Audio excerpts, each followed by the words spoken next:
The content of this podcast is provided for general informational purposes only and is not intended as, nor should it be considered a substitute for, professional medical advice. Sweaty and pissed. Menopause makes me sweaty and pissed. Welcome to Sweaty and Pissed. Yes. A podcast about menopause and more. Way more. I'm Karen Nickell. I'm a family nurse practitioner, and I'm here with Leanne Morgan, and I'm a stand-up comedian. There it is. Mm-hmm. And you are my nurse practitioner. Well, there you go. and my lifesaver. And because she said it, we haven't done anything bad about HIPAA here. If I said that you were my patient, I'd be in trouble. Okay.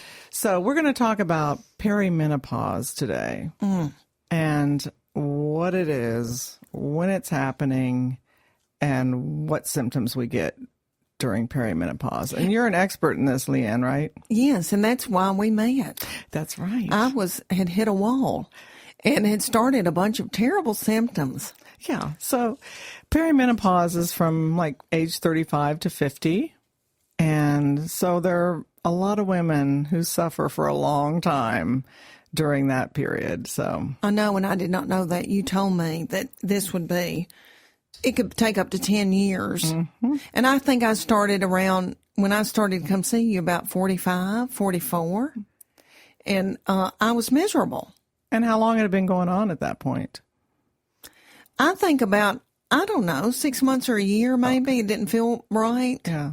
But I had just come off of CrossFit. I had been doing, this crazy CrossFit, which I think messed with my metabolic, because it stressed me out, because there was a bucket in the middle that said vomit. And so I went in every day. There was a big board and you didn't know what was coming. I think it stressed me out. Yeah. And I was eating paleo, a lot of bacon, and so they didn't know what that meant at the time. And I think I don't know, a lot of different things. My thyroid was low. You found out a lot of things about me, but I felt terrible, and I started not sleeping right in the night. Well, and a lot of women who hit perimenopause get put on antidepressants because all the symptoms are pretty much the same as depression. So the answer that they get a lot of times when they go out in to see their provider is, we need to put you on an antidepressant. So, and then that, ruins your sex drive and makes you fat. And do you remember all the symptoms you had? I mean, it's been, and I don't do like I'm supposed to, so I've continued to have them. But I remember, brain fog, like it started messing with my memory, even though I could do my act, but I couldn't think of things out in everyday life. That was a symptom, right? Yeah, brain absolutely. fog. Mm-hmm. I started sweating around my neck and at night, and in the back of my hair. Mm-hmm. The back of my head would get wet, and my hair would be fuzzy. Yeah, and so I never had that before. And women think when they're getting night sweats in their 40s that, I must be going through menopause, but you get night sweats from high estrogen as well as low estrogen, and that's the perimenopausal problem, is lots and lots of estrogen that's swinging around and very little progesterone. And it's what we call estrogen dominant. So you have foggy thinking, night sweats. Or were you sweating all the time? Just night sweats? No, just night sweats. Yeah. And you hear people say, and I have people say to me all the time, I went through menopause early. I had to have been in my 30s, but they really weren't. Mm-hmm. They were going through peri. That's right. And you told me peri is the hell. Once you get to menopause, that you can help people so much more. Yeah. Because you know what in the world's going on. But in perimenopause, you're up and down for years. It's hard to balance a moving target. That's the problem. So once you're in menopause, you're not making hormones. So whatever we give you is what you get. But if your estrogen's swinging all over, it's hard to keep that balanced. Yeah. So people gain weight. They feel puffy. They're like the Michelin woman. They're around their stomach. Yeah. Waist and hips. People say, I never had this before. Yeah. There's fat on my stomach. Yeah. I have that now. And I got that. Because then, okay, so and what else did I have? Was I losing hair yet? Hair loss. Okay, hair was coming sex out. Drive. Yeah. Sorry. But you have said that can be part of relationship thing too, and people, because you're raising a bunch of kids and everybody's pissed and Right. and nobody makes time for, that's a whole nother thing. That's a whole nother thing. And women, libido's complicated for women. Yes. If we feel put upon, Yeah. if we're tired, no. Stress, no. Men can have 2 broken legs and they're ready to go. Yeah. And I have, yes, been in the hospital having a baby. And Chuck would be like, you want to do it? And I'm like, I just had a baby. Men are, I've got the flu. Yeah. Are you sometimes turned on? Yeah. No, I'm not. Yeah. Sometimes Okay. you just have to close up shop. That's the way it is. If they just unload a dishwasher, but if they're not, but everybody's trying to make a living and I think it's terrible in our society, little children and all the things you just don't. And so you don't know if it's that or if it's perimenopause, but I probably had both. Yeah. But okay, so low libido and then skin. I can't remember, Karen, because I'm in brain fog. But did I have skin things? And this, I don't think that this applied to you so much, but a lot of women get some pretty significant changes in their period. Yes. And they get heavier periods, a lot of PMS. They start, if they had uterine fibroids, those really start growing like weeds. And ovarian cysts, breast cysts, the PCOS, will worsen. So there are a lot of menstrual issues that happen. I mean, yours were more like night sweats and mood changes, right? Yeah, and tired. Didn't feel like myself anymore. Yeah, because estrogen, when it's high, it lowers our available thyroid hormone. So we don't have as much thyroid hormone available for us to use, so we get a lot of low thyroid symptoms, including fatigue and hair loss and fluid retention. And What about poop? That's more of a thyroid thing, not the perimenopause. well, if your thyroid is out of balance because your female hormones are out of balance, you'll get, even if your thyroid's functioning okay, you can get low thyroid symptoms, which includes constipation. Oh, I know. With that and feeling bloated and not wanting to do it. Yeah. I mean, you think about the horror. That was a hard time in my life.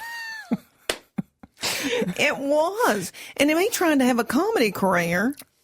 It's hard And to be people kept funny. saying to me, "Oh, just wait till you go through menopause. You'll have so much material." But I just didn't feel good. I thought I can't write anything new. Like I had all this material when they were little, and people playing t-ball and middle school and the funk that they go, and all the. Even though in middle school they said don't talk about me, so that was a dry period. But anything, and then high school, then you really don't want to talk about them because you don't want them to get mad at you, and because they're not already mad at you. And then I thought, oh, I'm going to have this plethora. It's more now that I'm getting material from it than in the middle of perimenopause. In the perimenopause, I didn't feel like doing comedy. No. I didn't care about my career. My sweet manager, I'm surprised he hadn't dropped me. I did not feel like doing anything. I had to drive and was going and doing and television deals and I was supposed to be writing a book and I just shut down. But I thought something was bad wrong with me when I first saw you. Right. And and I would tell you, I don't feel like doing anything. What is wrong with me? So anyway, tell people. Yeah, low motivation is a biggie during that time. Okay, well then that was a big one for me. And some women lose testosterone during that time, and testosterone helps us with not only spatial and analytical thinking, decision making, but our self-confidence wanes when we have a drop in testosterone. So that's a problem too. Oh. Yeah. Does that happen in men when they have a lower, when they have a drop in confidence? Yeah. So there's, they don't feel as sharp from a business standpoint. They They have depression, irritability, and those things actually start happening long before they ever lose their sex drive. That's the last thing to go, really. Yeah. Which, man. There it is again. There it is again. Okay. So when I went to see you, so you started doing a lot of things for me, but what do you do for your average person? Yeah, so the first thing is to get a list of symptoms. And, labs are helpful. They're useful on some level, but a lot of hormone treatment is based on your symptoms, because the hormone level where you feel good and where I feel good are going to be two different places. So get their symptoms and look at balancing estrogen and progesterone and supporting your adrenal glands, because when your adrenal glands are messed up, they like to secrete estrogen and testosterone. So there's that PCOS thing again. But so if you just look at progesterone and estrogen only, you're going to miss treating some of the symptoms. So that's why, we put you on a supplement regimen and work on estrogen and progesterone balance, and that we can do that by replacing progesterone. And, typically I use bioidentical progesterone. So bioidentical means it's molecularly identical to what your body produces. So we use bioidentical progesterone, and that can come in different forms: creams, caps. I'm on the cap. Yeah. And I love my cap because I feel like it relaxes me at night before I go to sleep. Yeah. Progesterone's our sleep-promoting hormone. It's our mood-stabilizing hormone, increases sex drive. It's sort of our natural diuretic, so it gets rid of some of that fluid and puffiness. And then we work to lower estrogen, and we can do that through supplements like milk thistle. Milk thistle. I know. You smart thing. Yeah, so milk thistle. But although if people tend to have hay fever or weed allergies, I usually use another supplement called DIM, which is something that's in cruciferous vegetables like broccoli. And cabbage. Yeah. And Brussels sprouts, right? Yeah. And so that helps clear extra estrogen out of your body. So I know. So those are two things. And there actually B6 can help with estrogen lowering. But you want to be careful about B6 because you can take too much B6. So don't take over 100 milligrams. So there are some supplements, and then replacing progesterone, and then supporting the adrenal glands so they don't chunk out more estrogen. Okay, when we met, I didn't say it was all about me, and I said do something and help me. And every time, of course, you were take care of me, so I can't go in there and go, hey, what's going on with you? Your libido. And do you want to do it? Or do you want to feel like cleaning out a closet? Okay, so, but I just have a feeling that you haven't had a hard time because you've kept your weight down. If people could see you in those tiny breeches, I could not get my toe in them. If you have always kept your weight down and exercised and really, and you watch what you eat, those are things that help people so much. Huge. And see, I went opposite because I was down. And I'm emotional because I'm a comedian. I've got to make people laugh all day. So it takes a lot for me. So then what do I do instead of something? Because I was working out and doing, and then I just hit a wall and went to bed. And my children were leaving at the same time. See, that all becomes, so my oldest went to college, who is from heaven, and I took to the bed because he was the only one that didn't fuss at me. And so all of these things happened at the same time. And instead of me continue to exercise and eat right like I had been doing and being in CrossFit competitions and all that, I just did the exact opposite.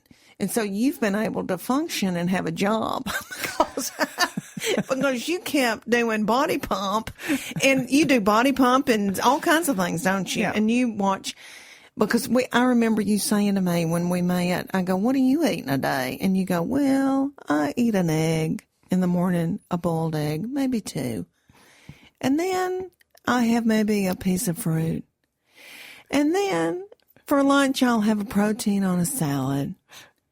And then I go home at night and put a little protein on a grill with a salad and a vegetable. I remember like it was yesterday, and I thought, who is this? No grilled cheese. There's no grilled cheese or a ding dong or a sleeve of Chips Ahoy cookies in a closet when you're going through a hard time. I know. You didn't recognize any of that language, did you? No, I didn't. And I know that's what I'm supposed to be doing. And I know that's what people in Hollywood are eating. But they have a cook doing that for them, too. Well, yeah. Chef. I shouldn't say cook. Gwyneth Paltrow's, she's eating an egg. I don't know if she even eats eggs anymore. I know that Madonna, when she was going through the chain, she ate blueberries and salmon and whatever was in season and stood on her head. But anyway, I know that all that's right. And you've been able to do such a big job and tend to thousands of people. And it didn't seem like you were suffering through anything. Have you not? Well, I was fortunate that I've been doing hormone replacement for women and men it's been 15 years now, 14 years.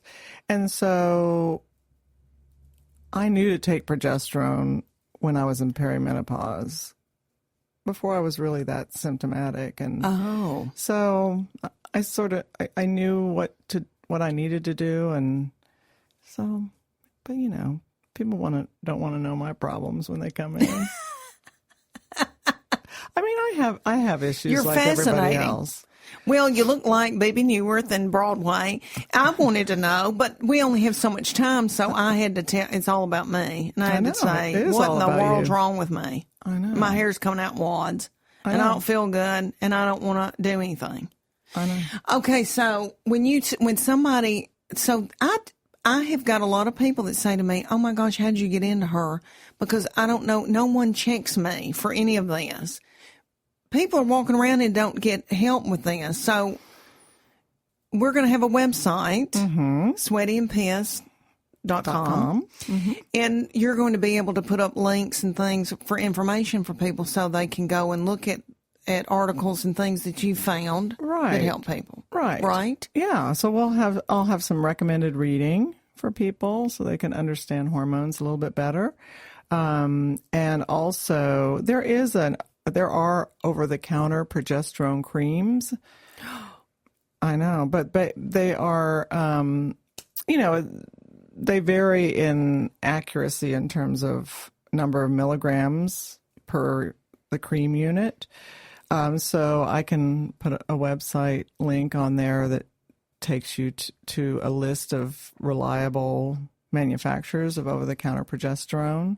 So there are a lot of things that would be, I think, really useful for people who have their hair falling out in wads and tired and puffy and all the things that you have.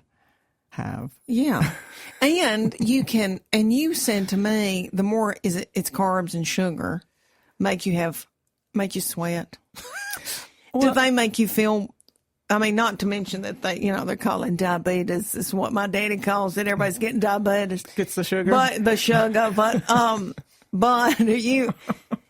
if the certain things that you eat, you keep a lot of that junk out of your diet, and that probably helps your symptoms.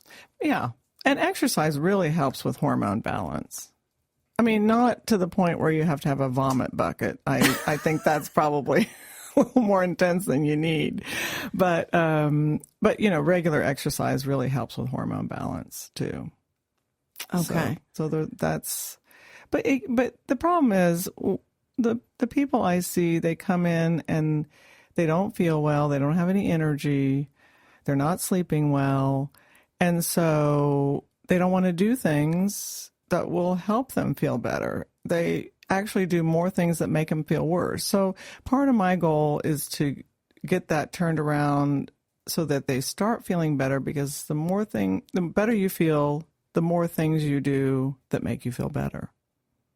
Yes, and there have been many a time where you said, Leanne, you can't tackle that right now. Let's work on this so you can tackle that later. Yeah. You have said that to me. Oh, Because I thought she's gonna say that I can't come see her anymore. Because I just would go in there and go, why am I taking so and so? Oh, I haven't been taking it. I know you wanted to beat me to death. Well, listen, you are not alone. I would say that people being non-compliant is more apt to happen than being compliant. But it's more of you feel so beat down and tired that you can't climb that mountain but a little bit at a time. Right. Yeah. And if you're not sleeping at night, you don't feel good to try to, I thought, what has happened to me? Because that's not who I was before I turned 45. I was always, exercising and ironing uniforms for little children and then going out and touring on the weekend. I had a lot going on. And I thought, what is wrong with me where I can't put one foot in front of the other? And then you remember I had ADD symptoms because I would think, I've got to clean out a closet. And I'd be sitting in the closet before I know it, I'd be in the driveway and I don't even know how I got there. and my manager would call me and I would be, he'd go, have you done so and so? He would stay, he's so sweet. So I don't know how he has stood with me. Yeah, so he had to babysit you through that part? Babysit through me. Still probably feels like he has to. But I told him, though, when I first got with him, when he signed me, I said, you will never have to get me out of jail. I will not end up on dope. Yeah. But you may have to, I'm like a needy girlfriend. You may have to tell me your thighs don't look fat in that video, Leanne. And he's had to, that's how our relationship has been. He's really had to say, you can do it, girl. Can you get to the post office? Send me so-and-so. Can you get this done on your website? And my friends do my website and it's all according to who's got too much laundry stacked up where they can get to my, I don't know how I've even done what I've done, but like right now I don't have a card and I'll be out somewhere doing a corporate event and they'll go, do you have a card? And I'm like, no, I'm going to have to write my information down on the back of this sticky note. That or my checkbook or a deposit slip or, the back of a receipt from Loft or Soma or, wherever I've been, Belk. So I know that and all the things that I've tried, it makes me feel guilty every time I see you because I think, I know that I have not done like I'm supposed to. But it makes me feel better that you say that it's a mountain and everybody feels beat down. But that's what goes along with perimenopause. Yeah. I think that it's sort of a universal experience. And a lot of doctors and practitioners will say, oh, your mama had to go through it. That's just something we all have to go through. But you don't have to suffer through these. No, there's things that can help. That means you need maybe a new provider. Okay. Tough love. Really, though. Because my sister went through that, and she's like, why are you taking all this stuff? And I'm like, I'm taking milk thistle. It's keeping me from retaining fluid and my ankle swelling. But her doctor just said, he grew up with her, and we love him. Yeah. But he was like, that's just something that everybody's going to have to go through. Yeah. She has nothing. Well, and women do have to go through it. It's going to happen to everyone, but yeah. But, it's a matter of going through it in a more positive way and feeling better. Yeah. You don't have to suffer through. Right. So I think, I think on our next episode, I want to talk more about, lowering estrogen and how things to avoid. Because that high estrogen is a booger. In perimenopause is the deal. That's the thing we really need to focus on and figure out and tell people how they can lower that estrogen. Oh, because my breast would get the size of your head. Okay, that's what we're going to talk about next. Your giant breasts that are full of estrogen and throbbing. Okay. I think that's a good idea. Yeah, I do too. Estrogen dominance. Next subject. Okay. It's been great, Leanne. Oh, I've had a ball. Me too. Thank you, little Karen. Sweaty and pissed, sweaty